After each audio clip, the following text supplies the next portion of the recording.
दैत्यराज रावण जब इस बात को समझ लेता है कि खर दूषण और तृष्णा को मारने वाले भगवान को अलावा और कोई हो नहीं सकता,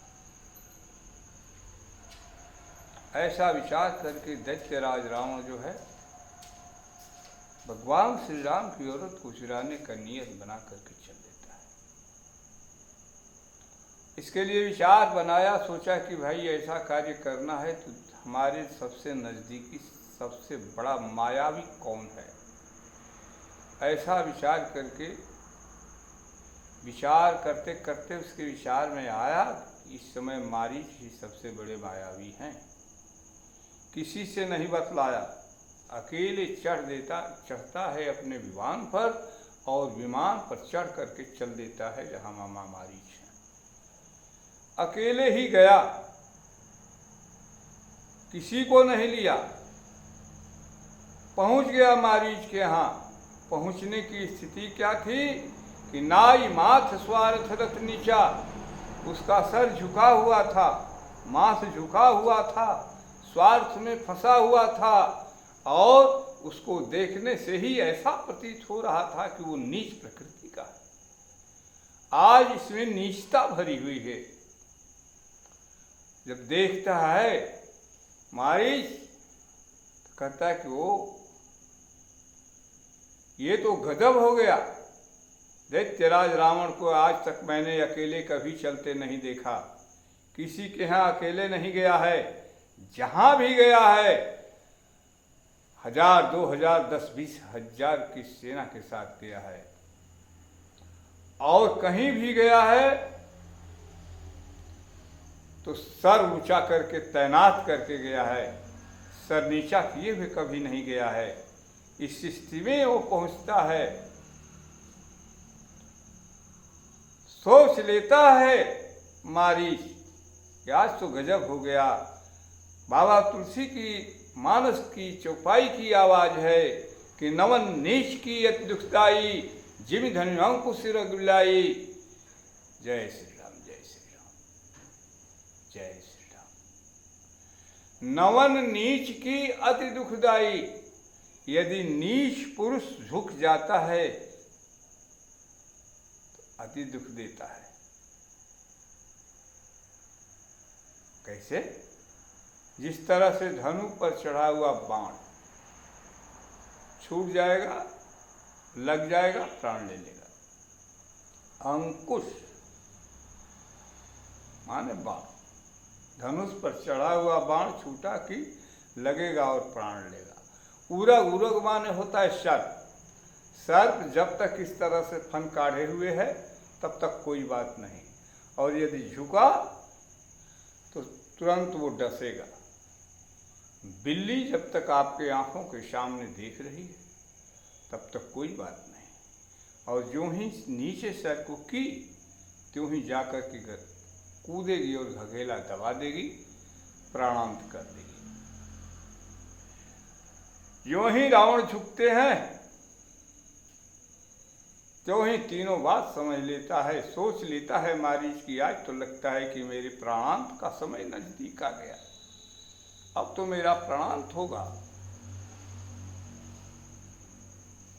बड़ी प्रसन्नता के साथ मारीच मामा रावण को बैठाते हैं, आदर सत्कार करते हैं, दैत्यराज रावण का पूजा करते हैं और पूजा करने के बाद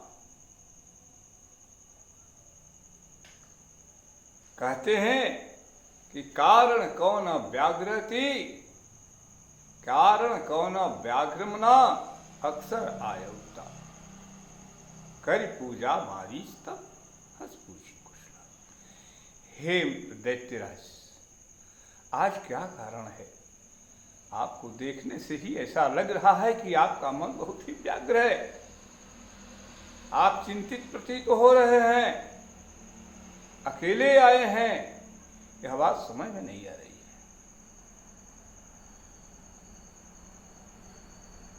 दसमुख कथा सकलत ही आगे, कहीं सहित अभिमाने अभागे।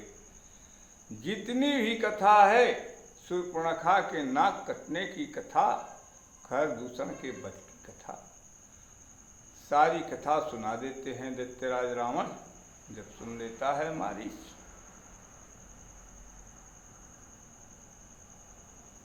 तो और क्या कहते हैं दैत्यराज रावण? कहते हैं कि हो कपट मृग तुम छलकारी, अजेहि विधि हरियानो नृप नारी।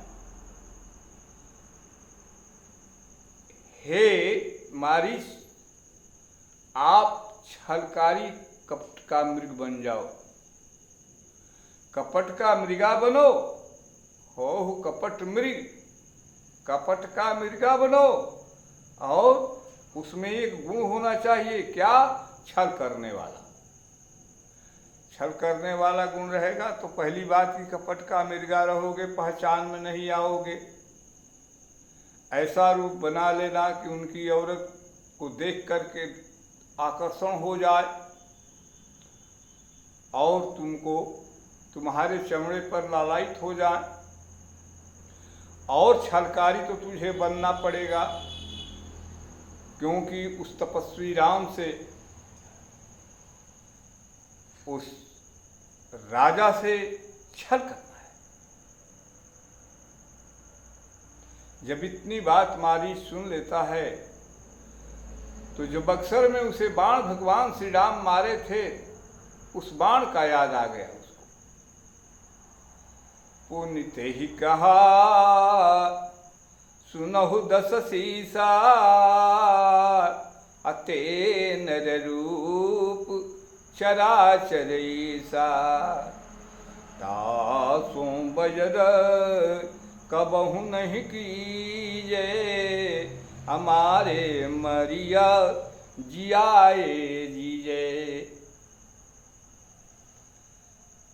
आप ऐसा कीजिए,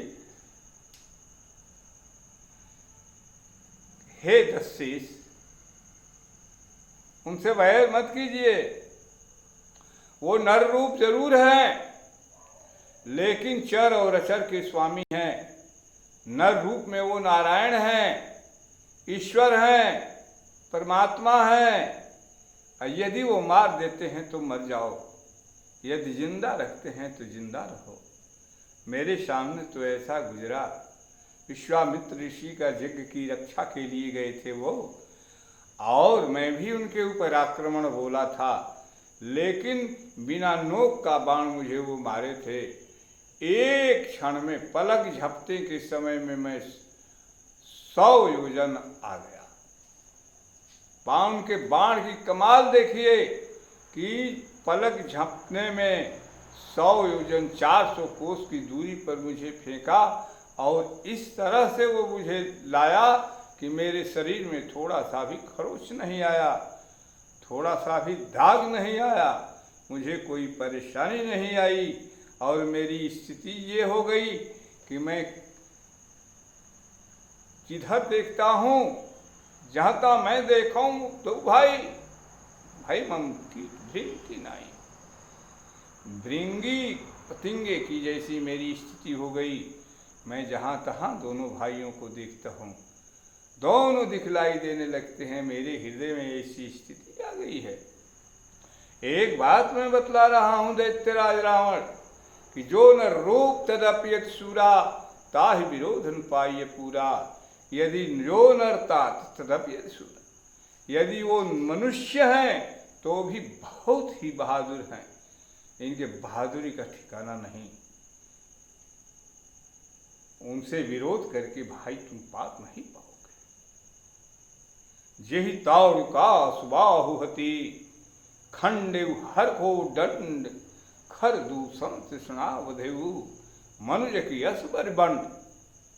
बताइए, खर दूषण का जिसने वध किया,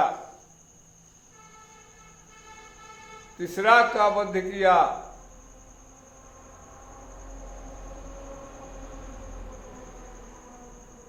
खर दूषण तृष्णा का वध किया, जिसने भगवान भोलेनाथ की धनुष को तोड़ा, इतना बड़ा बड़ा काम किया। और क्या इतना बहादुर मनुष्य भी हो सकता है? सोचो, विचारो, मनुष्य में तो इतनी ताकत ही नहीं कि जो ताड़का को मार दे। जो सुबाहु को मार दे, जो खरदूषण को मार दे, जो तृष्णा को मार दे। भगवान भोलेनाथ की धनुष जिस समय थी, आप तो देखे ही थे दैत्यराज, कि देव दानव मानव सभी लोग जोर लगाकर थक गए, वो जरा सा हिली तक नहीं। वैसे धनुष को जो तोड़ दिया, क्या आदमी हो सकता है वो? नहीं नहीं, आदमी में वो ताकत नहीं है। मैं एक बात समझा रहा हूं कि जाहु भवन कुल कुशल विचारी। हमारी बात यदि आप मानते हैं तो अपने कुल खानदान का कुशल सोच करके चुपचाप धीरे से घर चले जाइए। जब इतनी बात दैत्यराज सुनता है तो गुस्सा आ जाता है, क्योंकि मारीच मामा की बातों में दैत्यराज रावण की बातों का बिल्कुल उल्टा जवाब था। और दैत्यराज रावण में अपने विपरीत बात सुनने की आदत नहीं थी। हालांकि रात भर अपने चारपाई पर वो सोया नहीं था। सूप नखई समझाई कर बल बोले से बहुवात, भवन गयऊ 10 कंधरा, नींद पड़ी नहीं रात। सूप नखा को समझाया, लेकिन इस बात को विचारता रह गया रात भर कि वो कौन है, वो कौन ऐसा बहादुर है जिसने खरदूषण का वध कर दिया। रात भर का जगह है और उसी बात को जब मारीच कह देते हैं तो विपरीत लग जाती है, उल्टा लग जाता है। और सुनत जरा, कुछ जरा माने गुस्सा में वो जल करके राख हो गया। कहा, क्या कहा? बहुत गाली दिया। सुनत जरा दिन में से बहु गाली, बहुत गाली मारीच मामा को दिया और कहा कि गुरुजी ने मूढ़ कर सिमम बोधा, आ कहू जग मुझ समान को जोधा। तुम गुरु जैसे मुझे समझा रहे हो, मैं शिष्य हूं, तुम गुरु हो, ऐसा उपदेश कर रहे हो, बड़ा काबिल हो भाई। तो एक बात बतलाओ कि संसार में मेरे जैसा कौन सा योद्धा है? जब मारीच देखते हैं इसकी आंख को, इसके क्रोध को, शरीर की गर्माहट को, सोच लेते हैं कि यदि मैं उत्तर दूंगा तो बड़ा विरोध होगा। अरे तब मारीच हृदय अनुमाना, अनमहि विरोधे नहीं कल्याणा। शास्त्री मरमी प्रभु सठ धनी, वैद्य बंदी कवि भान सगुनी। जब दैत्यराज रावण के गुस्से को देखते हैं तब मारीच हृदय में अनुमान करते हैं कि नौ से विरोध करने पर मेरा कल्याण नहीं होगा और किसी का भी संसार में कल्याण होता ही नहीं। वो नौ क्या है भाई? शास्त्री 1, मर्मी 2, प्रभु माने भगवान 3, सठ दुष्ट 4, धनी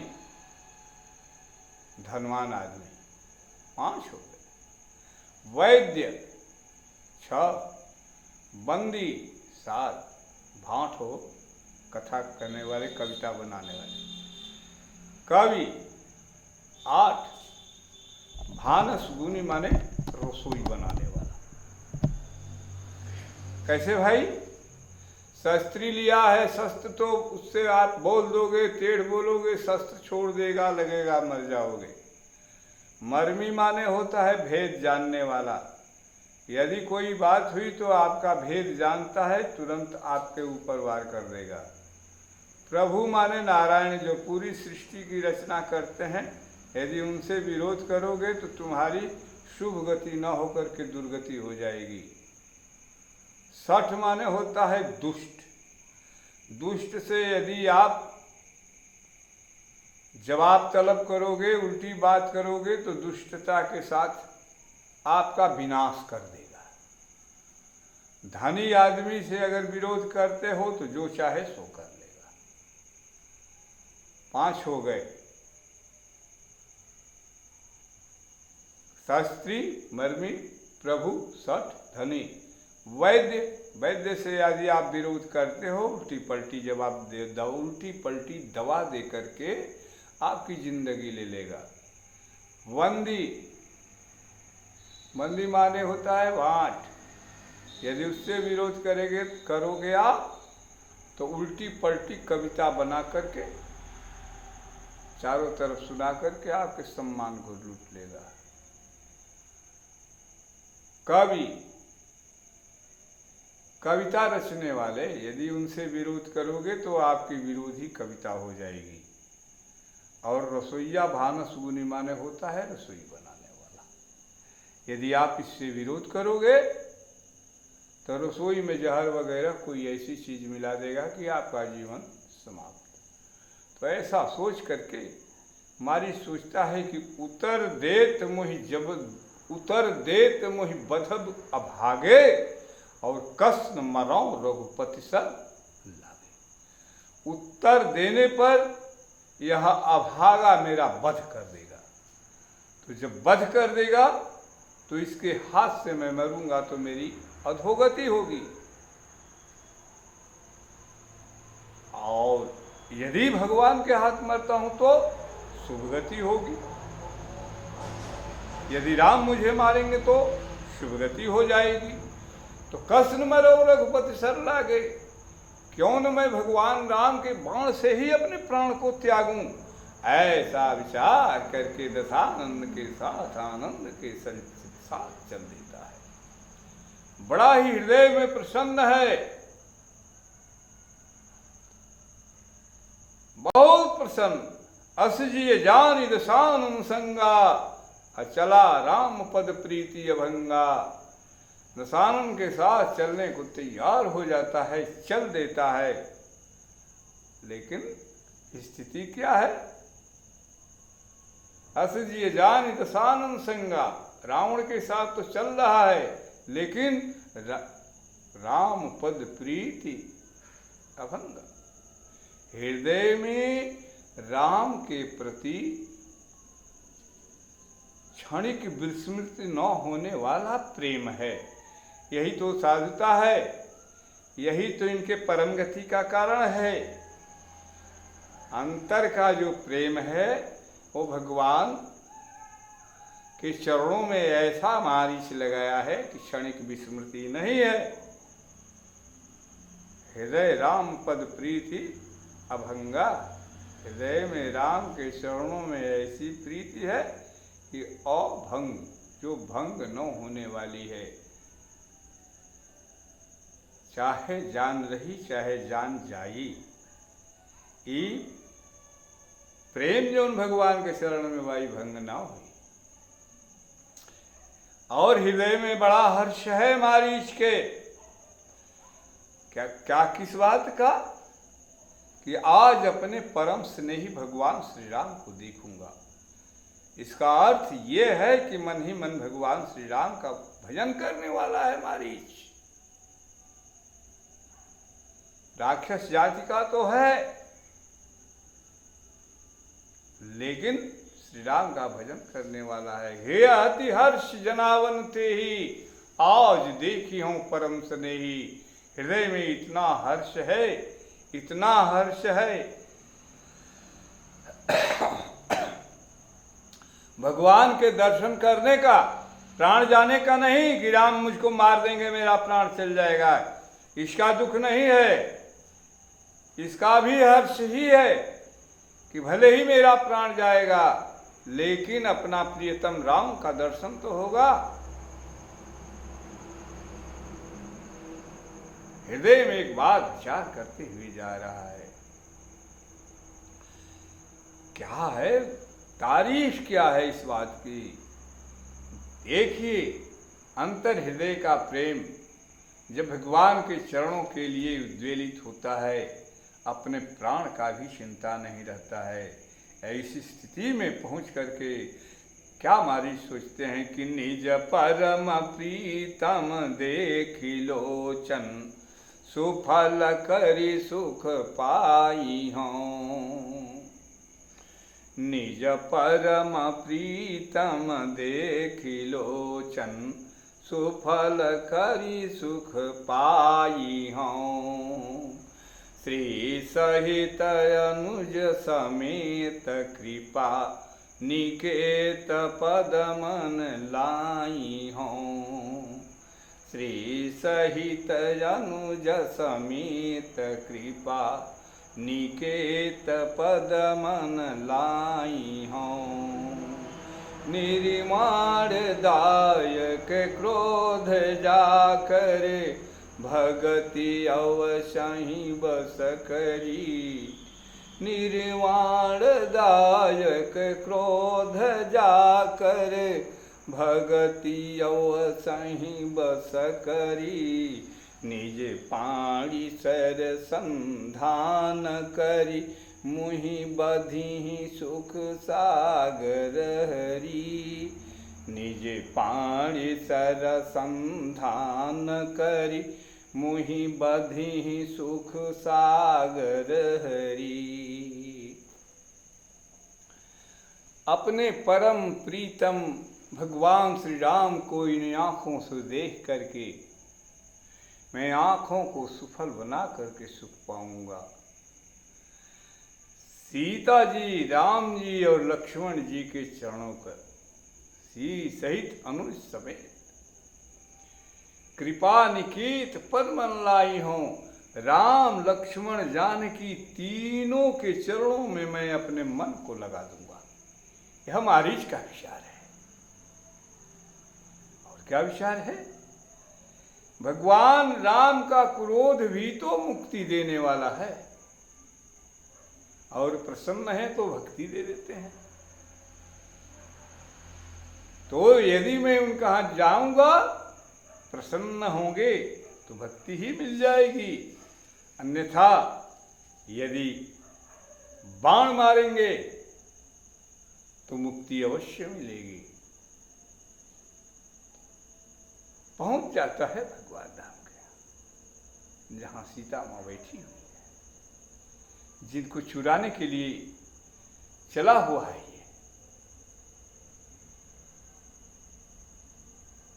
तही बन वहां पहुंच जाता है। तब मारीच कपट मृग है। वहां पहुंचने के बाद कपट का मृग बनता है। कपट का मृग बन जाता है। मृग कैसा है? अति विचित्र कछुवर न जाई, अकनक रचित मणि देह बनाई। इतना सुंदर हिरण बनता है कि सारी शरीर सोने की है और उसमें मणि भी लगी हुई है। सोने की शरीर और मणियों के दाग उसमें सजी हुए हैं। जिस सीता को चुराने के लिए दैत्यराज रावण गया है, रावण दूर से देख रहा है, मारीच की लीला देख रहा है। एक बात से सजग भी है कि कहीं जिस कार्य के लिए मैं मारीच को भेजा हूं, मारीच कहीं राम से वह बात बतला न दे। इसलिए वो हमेशा चौकन्ना है कि कहीं राम से मारीच सटने न पाए। नहीं तो यदि मारीच का वध नहीं हुआ, मारीच राम को दूर नहीं ले गया, तो सीता को चुराने का मेरा कार्य नहीं हो पाएगा। जब माता श्री जानकी जी, ये प्रतिबिंब सीता है, ओरिजिनल सीता तो माता श्री सीता जी भीतर हैं, अग्निमा में हैं। और ये जो वैदेही मां है, कहती वैदेही, भगवान राम से कहती है, क्या कहती है? सुनहु देव रघुवीर कृपाला, यही मृग कर अति सुंदर छाला। हे रघुवीर, हे देव, हे कृपालु, इस मृग का छाल तो अति सुंदर है, आप इसको वध करके इसकी छाल को लाइए। जब इतनी बात भगवान राम सुनते हैं तो वो तो सारी बात जानते हैं, XYZ 1 to 1 कौशिक ज्ञाता। वो तो हृदय से इस बात को जानते हैं कि मारीच को मारना होगा। इसी बहाने जानकी की चोरी होगी। इसी कारण से तो माता श्री जानकी को पहले ही कह दिए कि तुम पावक मह करो निवासा, जब लग करो निशाचर नासा। तो माता श्री जानकी जो है अग्नि में प्रवेश करके अपने प्रतिबिंब को रखी हैं। अब तो माता श्री जानकी के प्रतिबिंब की लीला स्टार्ट हो गई। यह जो अब आज के बाद जो भी मानस में कथा सीता की होगी, यह प्रतिबिंब सीता प्रतिबिंब की लीला होगी। ऐसा किसी माता ने अपने चरित्र में दर्शाया नहीं, लेकिन जानकी माँ की लीला भी अतिशय विचित्र है, अति विचित्र है, अति विचित्र। जय श्री राम, जय श्री राम। उठ जाते हैं भगवान श्री राम, अपना फेटा धोती का कसते हैं। कस लेने के बाद धनुष को उठाते हैं और मारीच को मारने के लिए दौड़ चलते हैं। इधर रावण भी सजग है। जैसे जैसे मारीच भगता है, वैसे वैसे छिप छिप करके रावण भी दौड़ता है। क्यों? कि कहीं मारीच इस बात को बतला न दे राम से कि सीता को चुराने के लिए रावण भी आया है।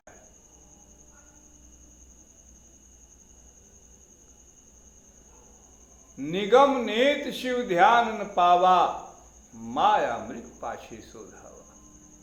इधर भगवान इसके प्रेम को भी देखते हैं कि मारीच के हृदय में इतना प्रेम है कि मुझे देखने की लालसा बनाया हुआ है। नजदीक आया तो बिल्कुल निडर की तरह से आया था। राम लक्ष्मण जानकी तीनों का चरणों का दर्शन करके अघा गया। पूरा उसका हृदय गदगद था। अब मरने जीने की चिंता खत्म। और जब जिस शिव परमात्मा का शिव ध्यान नहीं पाते, ने वेद जिनका वर्णन नहीं कर पाया, आज वो धनुष बाण लेकर के मारीच के पीछे दौड़ रहे हैं। और मारीच भी क्या करता है कि रुक करके इनको भर निगाह देख लेता है और फिर इसके बाद तेजी से भगता है, युग छिपा लेता है। प्रभु ही बिलो की चला मृग भाजी, अधाये राम सरासन साजी। कबहु निकट पुनि दूर पराई, कबहु क प्रगटई कबहु दुराई। कभी प्रकट हो जाता था, कभी छिप जाता था, कभी नजदीक हो जाता था, कभी दूर हो जाता था। लालसा उसके हृदय में भगवान के दर्शन की है। लेकिन प्रगट तदूरत करत छल भूरी, आये ही विधि प्रभु गयऊ लई दूरी। प्रकट होते समय होता है, कभी कभी छिपता है। इसी स्थिति में भगवान को बहुत दूर लेकर चला गया। जब बहुत दूर लेकर चला गया तो सोचा कि अब राम मुझे मार भी देंगे तो कोई बात नहीं है, क्योंकि दूर आ गए हैं। यहाँ से जब तक सीता के यहाँ पहुँचेंगे तब तक तो रावण अपना काम बना ही लेगा। इधर भगवान राम भी सोचते हैं कि बहुत दूर आ गए, भगवान राम एक बाण मार देते हैं, वो मारीच को लग जाता है। और जब मारीच को बाण लगा तो तुरंत बड़ी जोर से कहा था रावण की, हो कपट मृग तुम छलकारी। तो कपट का मृगा बना तुरंत और छल किया बिल्कुल अंत में। छल वो क्या करता है कि हाय लक्ष्मण की आवाज बोलता है, वह भी राम की आवाज, बड़ी तेज की आवाज थी, दर्दनाक आवाज थी, राम की ही आवाज में बोला था, हाय लक्ष्मण। इतनी जोर की आवाज बोला था कि माता श्री जानकी के कान में भी वो आवाज आई और लक्ष्मण भगवान के कान में भी वो आवाज आई। और जो ही हाय लक्ष्मण बोला, त्यों ही दैत्यराज रावण सोचा कि अब तो ये छल कर दिया, और तुरंत अब चल करके जानकी श्री का हरण करना है। अब दैत्यराज रावण सीता को चुराने के लिए चल देता है। और यहाँ माता श्री जब सुनती हैं कि हाय लक्ष्मण, तो लक्ष्मण जी से कहते हैं कि हे देवर, ये तो आवाज मेरे भगवान की ही है, ये तो आपके बड़े भाई की ही आवाज है, लगता है कि उन पर आपत्ति आ गई है, तुम जाओ। और भगवान राम क्या कहते हैं कि अरे अंतर प्रेम, जब बाण लग जाता है तो हाय लक्ष्मण की आवाज तो कहता है, लेकिन प्रथम ही लई लक्ष्मण कर नामा, अब पाछे सुमिरसि मन महु रामा। हाय लक्ष्मण कहने के बाद भगवान श्री राम का सुमिरन करने लगा। मारीच घायल है, मरने की स्थिति में है, लेकिन भगवान श्री राम का स्मरण कर रहा है। तो हमारे भारत वैदिक धर्म का सिद्धांत है कि मृत्यु के समय अगर किसी के सामने भगवान हैं तो वह मुक्त हो जाता है। अगर किसी के मुंह में भगवान का नाम भी आता है तो वह भी मुक्त हो जाता है। तो यह तो मन में राम का स्मरण कर ही रहा है, अब तो इसके मन मस्तिष्क में राम हैं, बाहर से राम आते हैं और देखते हैं यह तो मेरा स्मरण कर रहा है, इसके हृदय में इतना प्रेम है कि वह प्रेम पुष्पित पुष्प जैसा है। अंतर प्रेम तास पहचाना, अमुनि दुर्लभ गति सुजाना। उद्धार कर दिए, मुक्त कर दिए, फिर इस संसार में आने लायक नहीं रहा। कथा विश्राम की तरफ। जय जय श्री राम, जय श्री राम, जय श्री राम। आगे कथा।